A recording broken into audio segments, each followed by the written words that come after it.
So when I began to research for this talk, I naturally thought, why not look for what the modern lexicon says about beauty? So I went to my computer and Googled the word beauty. Well, as an architect, actually, this is not what I expected. So I thought, that may be the English response to the meaning of beauty. So I typed in Schönheit. Well, I thought, let's try with a totally different one. So I looked up the meaning of beauty in Chinese and typed in Mai Li. And guess what? The point here is that whatever language you use, over and over, you get variations of the same image. Well, some countries may have more poetic ones, like the Italians, for example. But this is it. This is what our modern lexicon, Google, delivers when it comes to the meaning of beauty. Now, this may confirm what the great philosopher Immanuel Kant said, that the beautiful sex is female.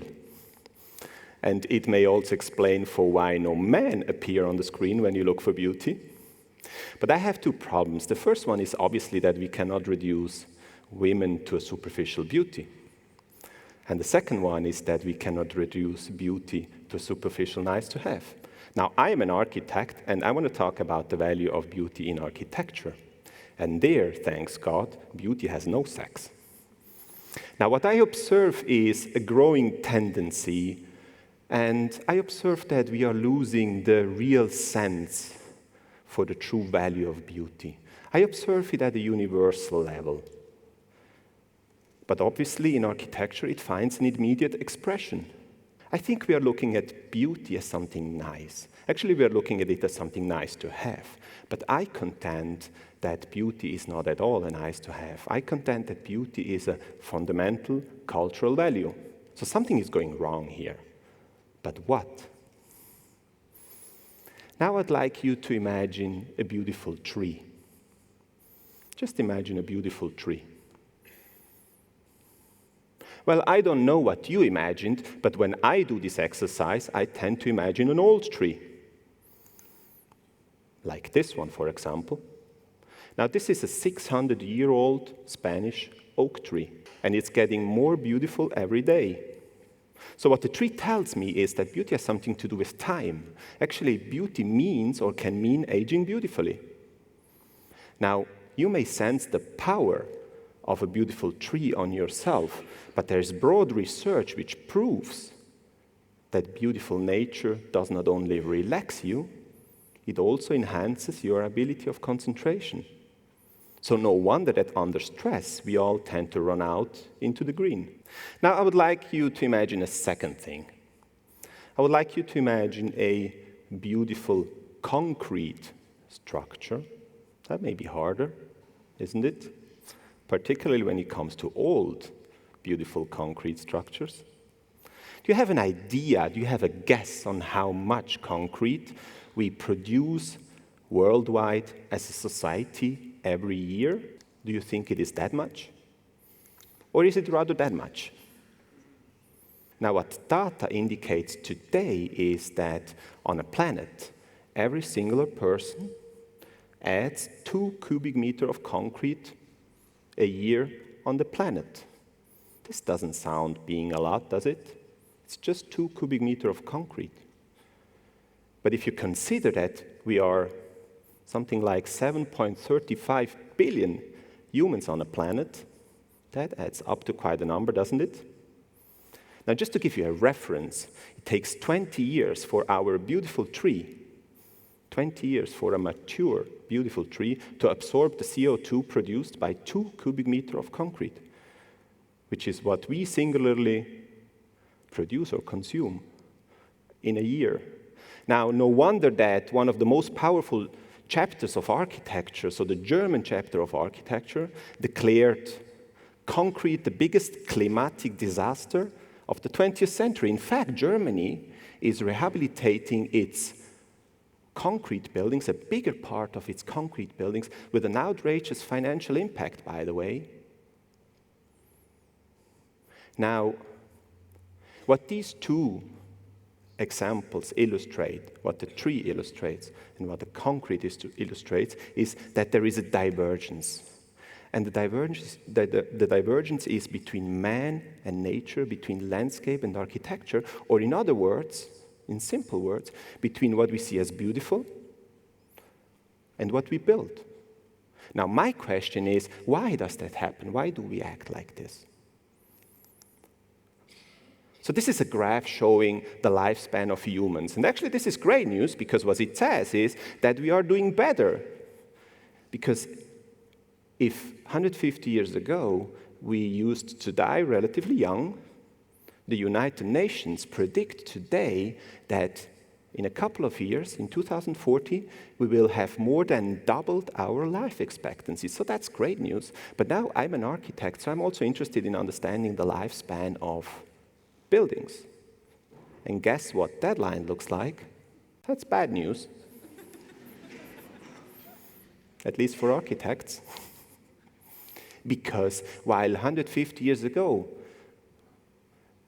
actually when industrialization began, people was building with the ambition for buildings to last.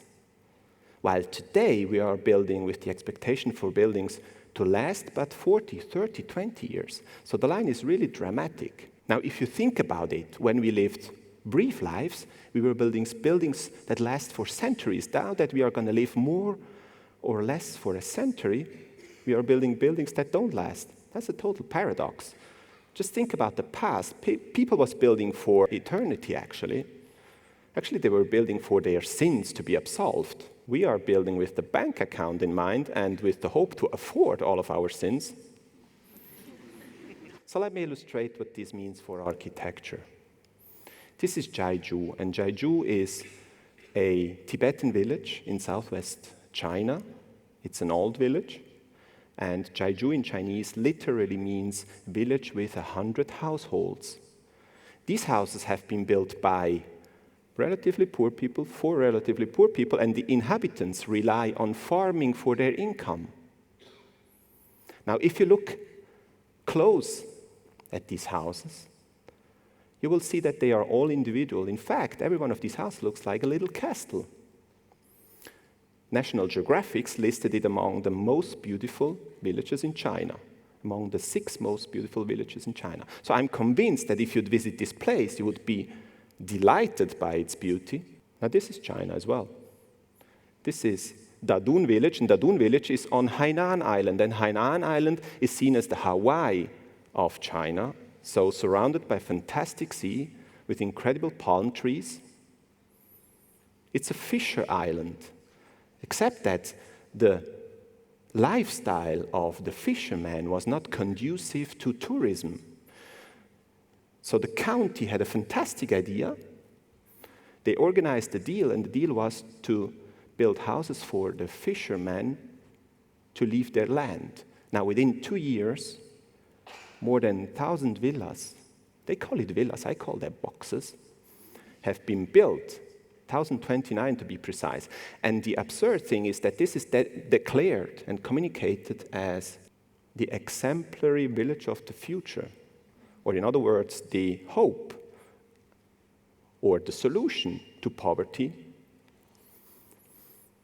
Now, what I think is that if you'd visit this place, you would be repulsed by its inhumanity. You may claim this is China, and by the way, it's far away and not exemplary because it's an extreme example. Maybe, but what I found is that it is not an exception, because I'm sure that every one of us could add examples which illustrate the same phenomena in our cities. So let me add my example. This is Zürich. It's the Rietli-Siedlung in Zürich, and these houses have been built more than 100 years ago. Every house is individual. They have been built by the city for relatively poor people. And these houses, meanwhile, are located in one of the most expensive locations in Zurich, which is one of the most expensive cities in the world. So these are the most wanted houses, one could argue. Now, what I've never thought about is that houses of the past, of the poor people, are becoming houses of the wealthy people of the future, by the way. So what I'm convinced is that if you'd visit this place, you would be delighted by its beauty. Now, this is Zürich as well. And these houses are not more than 100 years old. They are recent. And they are in an expensive area as well. But opposed to the first ones, I think that if you'd visit this place, you would be repulsed by its inhumanity. Now, what these two examples illustrate is that today, in modern age, we do not anymore plan our buildings, we do not design them, we calculate them. And we calculate them with a clear scope, with a clear focus. And the focus is a good return on investment, of course. And this should happen as fast as possible, because the faster it happens, the more money you can make, the more money you expect, the shorter term you plan. The shorter term you plan, the more money you can expect. Sounds like a vicious circle. So actually, it's a fantastic strategy if you want to build to fail, because after life expectancy of these buildings have been reached, they're not going to be demolished, they're going to survive, and they're going to further exist, and they're going to further exist with the low quality they have been built. So I think this is not sustainable in the long run, and it makes me sad and angry, actually, because I think that we are delegating a huge quality problem to our ancestors, and mine are sitting somewhere in the audience. So I think that we need a change in priorities, and I have two illustrating stories for you. The first one is about the 15th century. So Pope Pius II, wanted to build an ideal city. So he took his place of birth, which at the time was named Corsignano, it was in Tuscany, it still is in Tuscany, and he commissioned an architect. So both of them began to plan, and actually they realized the project, except that the architect did forget to report, probably deliberate, the cost to the Pope. So when the project was finished, he in a way woke up and realized that he had spent a little bit more money than what he was expected to spend, so he had to report it back to the Pope. He had to confess it back to the Pope. Now, I've never done a confession to the Pope, and I don't know if you have, but the poor guy was quite nervous when he went to the Pope. And in fact, the Pope confirmed. He said, if I had known ahead of time the cost you generate with that project, I would not have built it. But I must thank you, because if I had not built it, I would have deprived society of such beauty. Now, what the two guys left us with is one of the most beautiful cities in the world. It's Pienza, named after the Pope's name, obviously. And it's meanwhile a World Heritage, a UNESCO World Heritage, so visited by people from all over the world. And it's a city for the wealthy, obviously, as well as for the less wealthy. Now, the second story I want to tell you is about the relation between man and nature, between landscape and architecture, or in other words, between what we see as beautiful and what we build. Now, imagine you are the owner of this fantastic piece of land with that waterfall on it, and you want to build your house. Because this is what happened to a client in 1930 in the US. So he commissioned an architect. Actually, he took a fairly good one, probably the best at the time, and gave him a clear briefing. He said, I want you to build a house with the most beautiful view onto that land, onto the waterfall, in fact. So the architect went back to his studio, and as good architects do, he came up with the opposite. Actually, he came up with a house with no view at all onto that waterfall, which made the client quite angry. And just before yelling at him, probably firing him, the architect commented and said, I don't want you to look at the waterfall. I want you to live with the waterfall. Now, what these two guys left us with is one of the most beautiful houses in modern architecture. It is a house amidst a waterfall. And obviously, they gave it the name Falling Water.